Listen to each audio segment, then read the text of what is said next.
Hey, what's going on, guys? This is Ronnie, and this is the Rescue Ronnie Show. Now, I want to talk to you about maybe renting versus buying and what are some of those costs. Now, the old adage is basically, if your rent is the same amount as your mortgage, then you should just buy a house. Now, I'm going to break that down on some of the expenses and what you can expect so you can make a good decision for yourself. So stick around and check it out. All right, we're back. This is the Rescue Ronnie Show, and we're basically comparing apples to apples, rent versus buying a home. All right, so renting, let's talk about the cost for renting. So you may have some utility costs that you're gonna have to pay, and also your current rent. Those are pretty much the hard costs when you are renting a property. All right, now let's jump into the homeowner side, when you are buying a house rather than renting. So we know in renting that you have basically fixed costs, and that's gonna be your monthly nut for the month. All right, so in home buying, if something breaks, that is your cost. So you basically have three different things that you need to worry about: property tax, maintenance costs, and then costs of your capital.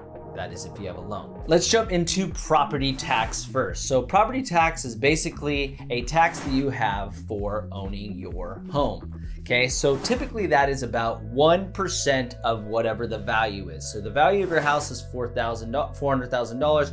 You're usually about $4,000 for your property tax for the year. All right, so now let's jump into maintenance costs. Now this is where things can actually add up.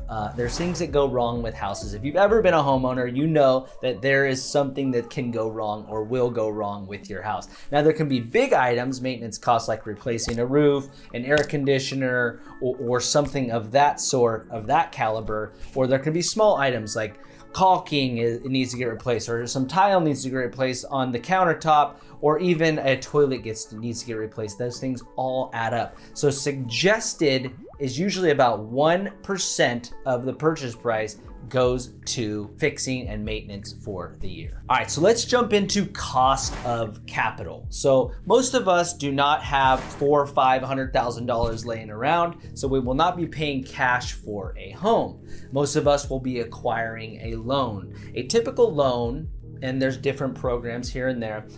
Typical loan, let's say you put down 20% of your cash, okay, of your working capital.